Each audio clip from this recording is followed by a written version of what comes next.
Hingga yang non ASN pun juga masuk dan mendapatkan tunjangan. Kita mau menggratiskan sampai tingkat apa? SD, SMP, SMA, 50% perguruan tinggi.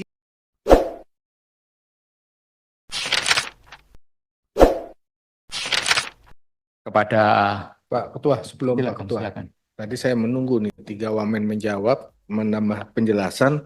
Apakah ikut menambah penjelasan yang saya tanyakan terkait dengan kredit ekspor dan kebijakan 20% anggaran pendidikan. Ini gimana nih komitmen pemerintah terkait 20% anggaran pendidikan? Ini perlu jelas ini Bu Menteri. Jangan kita melanggar Undang-Undang Dasar terus menerus ini. Kalau melanggar enggak Pak, karena kan ada keputusan Mahkamah Konstitusi tentang mekanisme untuk penganggaran. Kami akan coba untuk terus mendekatkan kepada angka itu sambil pada saat yang sama Pak Dolvi, seperti diketahui bahwa anggaran pendidikan itu dialokasikan melalui banyak channel. Ada yang transfer ke daerah untuk terutama biaya operasi sekolah, melalui gaji dari tenaga pendidikan, melalui Kementerian Agama yang itu merupakan instansi vertikal dan untuk sekolah-sekolah seperti madrasah, dan juga untuk perguruan tinggi itu baik perguruan tinggi di bawah Kementerian Agama seperti UIN atau berbagai universitas maupun universitas-universitas di bawah Kementerian Ristek Dikti kalau sekarang menjadi Universitas Pendidikan. Kita masih punya dan untuk kebudayaan dan juga yang kita tingkatkan melalui beberapa kementerian lembaga seperti Universitas Pertahanan di Kementerian Pertahanan, berbagai. Ketua, ini Ya. biar cepat nih Bu Menteri. Penjelasan Bu Menteri sudah saya Silakan. pahami kalau soal itu. Tapi yang kita bahas ini temuan LHP BPK. Karena di dalam 20% itu ada sekian persen yang ditaruh di dalam pembiayaan yang di dalam rencana pemerintah sendiri untuk menerbitkan pembiayaan tidak dilakukan karena itu memang by design itu tidak dilakukan karena kalau pembiayaan itu terbit nambah utang itu prinsipnya Bu. Kenapa ini tidak dipindah ke belanja maksud saya? Kenapa dipindah belanja? Kita masih tahu gap antara kebutuhan pendidikan dengan biaya pendidikan itu masih gap. Kecuali kebutuhan pendidikan kita 1.000 triliun, 20% kita 1.500, boleh taruh di bawah Bu. Karena sudah selisih 500. Sementara saat ini, biaya pendidikan kita pasti lebih tinggi dari 20% itu. Nah, kita malah tambah kurangin lagi. Temuan LHP BPK itu bahwa pemerintah berencana menerbitkan SBN untuk pembiayaan pendidikan. Tidak dilakukan karena ya kita paham. Karena kalau kita terbitkan itu nambah hutang. Nah, strategi ini yang menurut saya tidak akan bisa membuat anggaran pendidikan mencapai 20%. Contoh 2024. Ibu masukkan di biaya pendidikan 52 triliun yang nanti ini tidak direalisasikan. Karena akan menambah hutang 52 triliun. Gitu loh Bu. Maksudnya ke depan ini bagaimana arah kita kalau seperti ini terus sementara mahasiswa kita teriak-teriak beban uang kuliah tunggal. Padahal kalau kita kebijakannya ditaruh di belanja 52 triliun kita bisa mensubsidi mahasiswa kita yang 5 juta orang itu per orang per mahasiswa 10 juta. Jadi arah ke depannya ini apakah masih tetap ditaruh di pembiayaan atau bagaimana untuk memenuhi amanat konstitusi anggaran pendidikan adalah 20%. Itu Bu, kalau yang Ibu jelaskan saya paham alokasinya ada di sini, ada di situ, kita udah paham. Cuman yang di pembiayaan itu loh Bu, yang akan membuat 20% tidak akan pernah tercapai. Itu Bu. Terima kasih Pak Dolvi. Saya sebetulnya nanti mau mengalirnya ke sana karena mulainya dari wadah-wadahnya itu yang tidak terlepas dari keseluruhan postur APBN. Kami memang memahami bahwa pertama dulu arahnya adalah sesuai dengan kementerian lembaga yang menjadi pengampu dari program pendidikan. Nah, dalam hal ini tentu saja kalau Kementerian Dikbud, Ristek Dikti dan Kebudayaan dan juga dari sisi Kementerian Agama. Masing-masing tentu punya program. Entah mulai kalau programnya menyangkut tenaga pendidikan, guru, kita juga tahu ada guru yang ASN, ada yang non-ASN. bantuan yang guru ASN adalah selain gaji adalah juga tunjangan profesi guru. Tapi TPG ini tidak hanya untuk guru ASN, sehingga yang non ASN pun juga masuk. Jadi kalau mau bicara tentang non ASN yang harus disertifikat dan mendapatkan tunjangan, itu kami mengikuti apa yang diprogramkan oleh kementerian terkait. Poinnya adalah dari kementerian tersebut ingin meyakinkan bahwa tenaga pendidik yang memang sudah qualified, certified, mereka mendapatkan. Itu pun ada kapasitas masing-masing. Nah, ini kan kita salurkan melalui DAU, kalau Pak Dolfi sudah tahu mengenai hal itu. Sedangkan untuk yang lain biaya operasi sekolah, kita juga salurkan untuk masing-masing. Untuk beasiswa, Kementerian Ristek Dikdasmen, kalau sekarang Dikdasmen berarti untuk beasiswa, kalau biaya untuk kuliah, Ristek Dikti.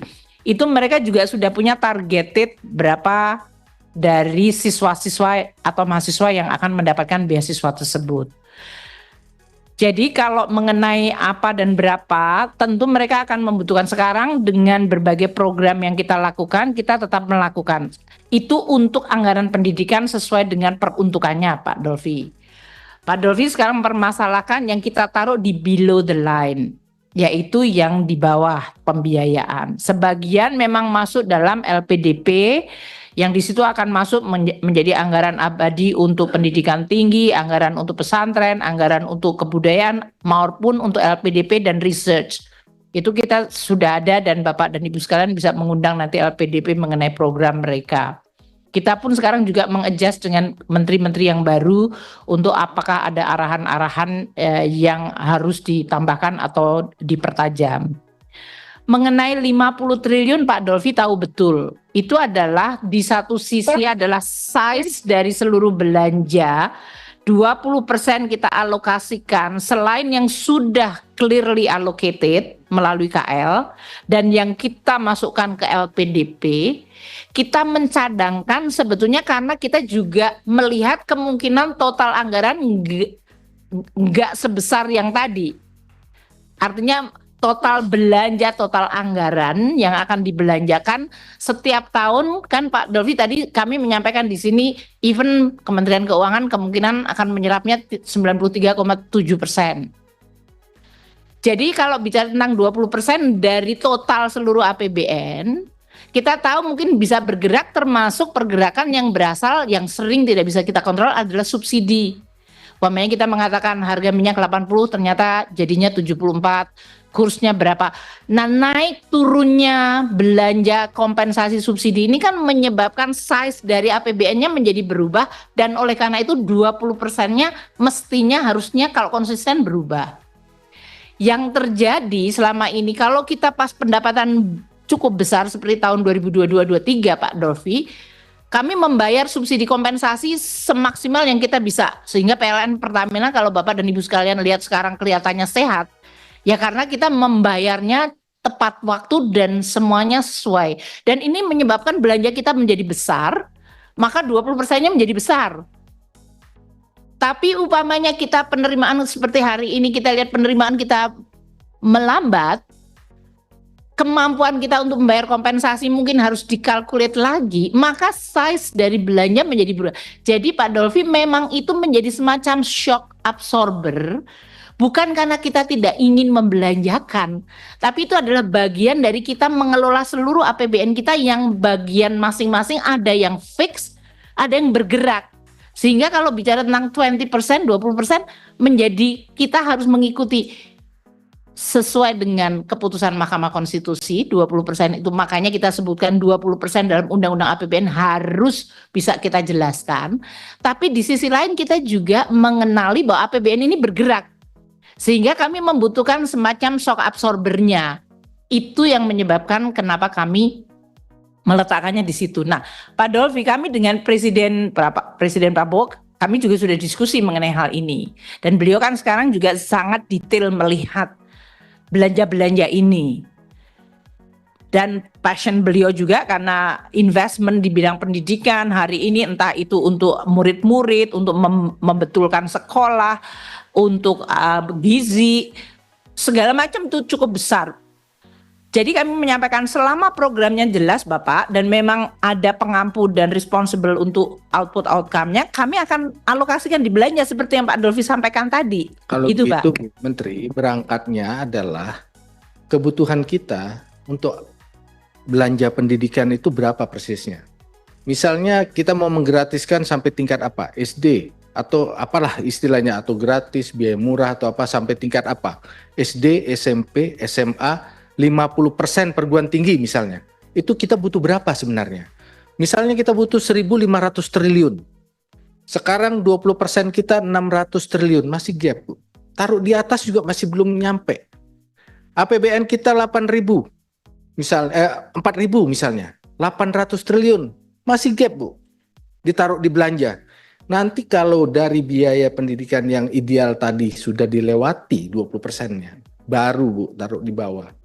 Itu maksud saya, Bu. Jadi berangkat, sekarang kalau saya tanya, berapa sih sebenarnya anggaran pendidikan kita yang ideal untuk membuat rakyat kita mudah mendapatkan pelayanan pendidikan sampai di perguruan tinggi, berapa? Totalnya tuh berapa? Ada nggak angkanya, Bu Menteri? Kan approach-nya dari masalah strategi pendidikan mungkin tidak seperti yang disampaikan Pak Dolfi gitu ya. Jadi artinya kementerian-kementerian itu kan membuat program dengan berbagai macam pendekatan. Kami, kenapa tadi disebutkan, Kementerian Keuangan yang menentukan, kami kan menentukan amplop besarnya Pak. Walaupun keinginannya banyak, walaupun tadi katakan dibebaskan, saya terus terang nggak pernah menanyakan juga kepada kementerian sebetulnya kalau dibebaskan semua, nanti akan muncul banyak yang dibebaskan siapa? Negeri atau swasta. Kalau seandainya daerah itu ada swasta, apakah dia bebas atau tidak? Itu pasti banyak sekali kemudian komplikasi dari perhitungan itu. Tapi saya ngerti maksudnya Pak Dolfi, ada semacam kebutuhan untuk memberikan pelayanan pendidikan, kan seperti itu. Untuk SD, SMP, SMA, kan mestinya itu dibuat semacam baseline untuk hitungannya.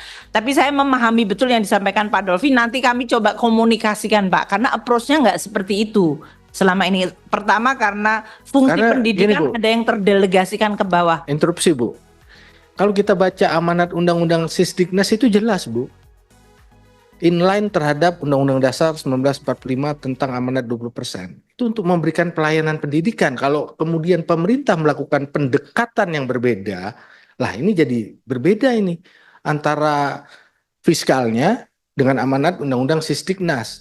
Nah di Undang-Undang Sisdiknas menterinya merasa tidak punya tanggung jawab karena ada peraturan presiden itu Bu, yang memberikan kewenangan kepada Ibu dan Menteri PPN Bappenas untuk mengatur 20% itu untuk apa. Nah mohon Bu ke depan, ini kan karena kita memulai sesuatu yang baru, supaya pendekatannya lebih mendekatkan kepada tujuan pelayanan pendidikan bagi semua anak bangsa yang mudah dan murah. Kalau seperti sekarang mungkin saya tidak pernah akan bisa kuliah Bu. Kalau saya bandingkan dengan saya kuliah dulu, nggak akan mungkin saya bisa kuliah. Nah kan ini nggak mungkin kita terus mempertahankan seperti ini. Sementara kita mengatakan SDM kita kurang, perlu peningkatan kualitas SDM, sementara pendidikan kita tidak memberikan akses yang luas, afirmasi yang luas, yang mudah gitu Bu. Padahal amanat Undang-Undang Dasar 20% kita punya peluang. Gitu Pak Tommy, mudah-mudahan bisa disampaikan kepada Pak Presiden, Pak Tommy. Kok bilangnya Pak Tommy, aku kan juga bisa sampaikan ke Presiden. Mungkin lebih dekat Bu, setiap hari di rumah. Kan kalau ya, oke. Tapi Pak Dolfi, saya paham maksudnya Pak Dolfi, tapi saya nanti akan coba work out ya bersama dengan kementerian yang terkait, kemudian Undang-Undang Sisdiknas, Undang-Undang desentralisasi dan berbagai macam itu tadi yang kemudian kita coba nanti di dalam pembahasan selanjutnya mungkin kami bisa menjelaskan secara lebih baik dan sesuai dengan tadi. Baik, mungkin itu Bapak yang kami bisa sampaikan. Terima kasih, saya kembalikan Pak Misbakun. Terima kasih Ibu Menteri Keuangan Republik Indonesia beserta jajaran.